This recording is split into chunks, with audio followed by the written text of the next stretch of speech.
દોસ્તો આ માજી એમના હાથમાં ટિફિન લઈને આ શોરૂમમાં જવા લાગે છે ત્યારે આ સિક્યોરિટી ગાર્ડ અંકલ આવીને કહે છે કે મેડમ તમે અંદર કઈ જઈ રહ્યા છો? તો આ માજી કહે છે કે હું મારા દીકરા માટે ખાવાનું લઈને જઈ રહી છું. તો અંકલ કહે છે કે કોણ છે તમારો દીકરો? તો માજી કહે છે કે મારા દીકરાનું નામ ધીરજ છે. તો અંકલ કહે છે કે અરે તો આ કંપનીના માલિક છે, શું તમે એમના મમ્મી થાવ છો? તો આંટી કહે છે કે હા એ જ મારો દીકરો છે. તો અંકલ કહે છે કે હા મેડમ તમે જાઓ અંદર. પણ એટલામાં ત્યાં મેનેજર છોકરી ત્યાં આવીને બોલે છે કે તું કઈ અંદર જઈ રહી છે? અને અંકલને કહે છે કે તું કોઈ પણ ને પણ અંદર જવા દેશ. તો અંકલ કહે છે કે મેડમ આપડા જે ધીરજ સર છે ને એમના મમ્મી થાય છે. તો છોકરી કહે છે કે અરે ઉંમર સાથે તારું દિમાગ પણ સટકી ગયું છે કે શું? તું એકવાર એની હાલત તો જોઈએ, કઈથી આપડા સરની મમ્મી લાગી રહે છે. અરે એનો ચહેરો જોઈને તો આપડાને ખબર પડે ને કે અમીર છે કે ગરીબ. તારે આ માજી કહે છે કે અરે મેં જૂના કપડા પહેરી રાખ્યા છે એટલે તમે નથી માની રહ્યા ને કે હું ધીરજની મમ્મી છું. જો તું તારી નોકરી બચાવવા માંગતી હોય ને તો મારી સાથે બકવાસ ના કરીશ અને મને અંદર જવા દે. તો આ છોકરી બોલે છે કે અરે તું મને નોકરી ઉપરથી કાઢીશ છે તો બહુ દૂરની વાત છે, પણ ચલ તું અત્યારે અહીંથી નીકળ. તો આ માજી કહે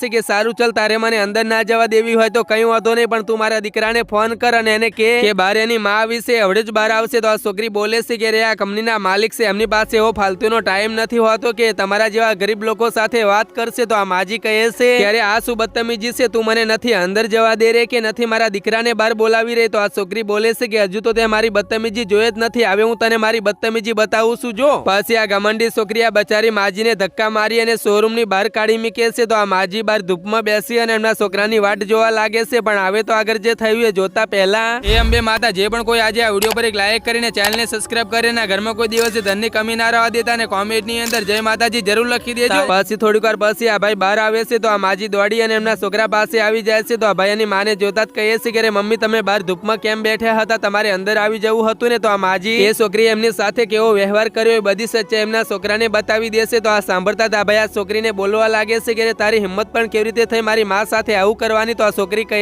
છે કે સોરી સર, મને નથી ખબર કે આ તમારી મમ્મી છે, મને માફ કરી દો. તો આ ભાઈ કહે છે કે ત્યાં કોઈ બીજી ભૂલ કરી હોત ને તો હું તને માફ કરી દે, પણ જેને મારા માટે દુઃખ વેઠી અને મને ભણાવ્યો ગણાવ્યો અને આટલે સુધી પહોંચાડ્યો એ માં સાથે તે આવું કર્યું છે એટલે હું તને ક્યારે પણ માફ નહીં કરું. અને આ છોકરીને નોકરી ઉપરથી કાઢી મૂકે છે.